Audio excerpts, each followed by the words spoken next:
국민의힘이 권영세 비대위원장 체제가 시작되는 오는 30일 윤 대통령 비상계엄 사태에 대해 대국민 사과를 하겠다는 계획을 밝히자 당원들이 집단 반발하고 있습니다. 일부 당원들은 권영세 비대위원장 내정자의 서울 용산구 지역사무실 앞에 근조 화환을 보낸 것으로 알려졌습니다. 인터넷 커뮤니티 등에 공개된 사진을 보면 화환 오른편에는 영세야 대국민 사과하면 정치 퇴출이란 문구가 적혀 있습니다. 권영세 의원 개인 SNS에 사과하지 말라는 메시지를 보냈다는 인증 사진도 잇따르고 있습니다. 한 네티즌은 계엄은 정당했는데 왜 사과를 하신다는 거냐며 대한민국 정치에서 사과는 곧 사형 선고라는 걸 알지 않냐고 물었습니다. 이어 탄핵 찬성 집회에 나갔던 사람들도 정신 차리고 있고 대통령 지지율도 오르고 있는데 왜 사과라는 바보짓으로 다시 떨어뜨리려 하냐며 지금은 투사가 필요하지 자리 연연하는 선비는 필요 없다고 주장했습니다. 또 다른 네티즌도 윤석열 대통령을 지켜야 국민의힘을 지키고 민심을 얻는다며 지금 탄핵으로 행정을 마비시키는 민주당이 잘못하고 있는데 왜 계엄령이 잘못됐다고 사과하려 하냐고 권 위원장에 메시지를 보냈다고 밝혔습니다. 이 네티즌은 왜 미래를 보지 못하고 자기들만 살기 위해서 사과를 하는 거냐면서 다음 대선 생각하시는 것 같은데 부정선거 뿌리 뽑지 못하면 국민의힘 의원들의 다음은 없다고 경고하기도 했습니다. 일부 네티즌은 박근혜 정부 당시 권 위원장의 주중대사 경력까지 거론하며 과거에 친중 행보가 끝내주셨던데 친중 세력이랑 합의 보셨냐고 묻기까지 했습니다. 당장도 아니고 무려 닷새 뒤에 공식 사과를 하겠다는 건데도 사과하지 말라는 항의가 폭주하고 있는 겁니다. 앞서 권성동 원내대표는 아직 많은 국민이 사과가 부족하거나 사과하지 않았다고 인식하고 있다며 비상대책위원장이 취임한 직후 다시 한번 사과하겠다고 밝혔습니다. 저희 당 의원님들이 성향이 보면 제가 볼 때는 크게 한 3가지 성향으로 나눠지는 것 같습니다. 실제 극우적 성향을 가지신 분도 계시고요. 그런 분들은 계엄에 대해서 계엄 있을 수도 있지라는 생각을 하는 분도 실제 계십니다. 그분들은 왜 해제해야 되지라는 혼란함이 있으셨을 것 같습니다.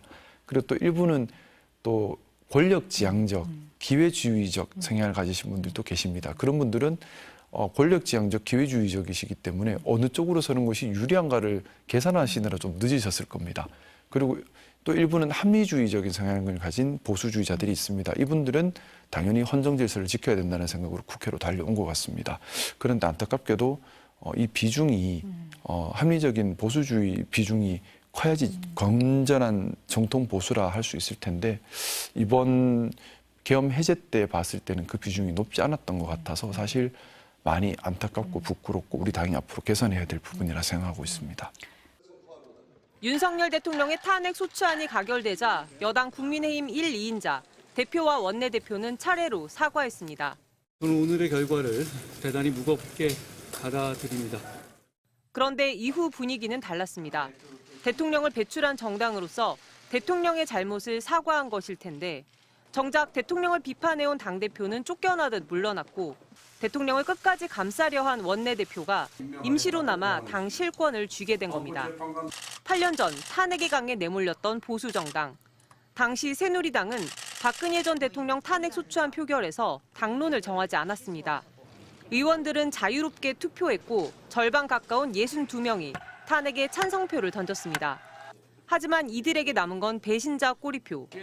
당시 탄핵을 반대한 친박계는 22대 국회에서 25%가 현역으로 살아남았지만 배신자 꼬리표가 붙은 탄핵 찬성, 비박계의 생존율은 11%로 절반에도 못 미칩니다. 1년 후에는 다 야, 윤상열이 있어. 좋아.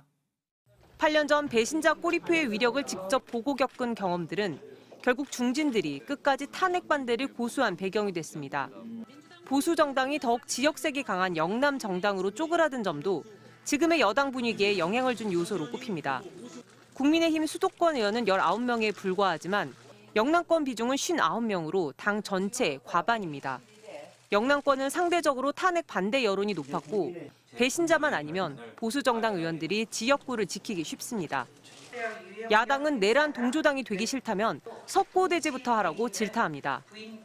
지금 국민의힘이 해야 할 일은 내란 속의 윤석열 방탄이 아니라 국민께 석고대제가 먼저입니다.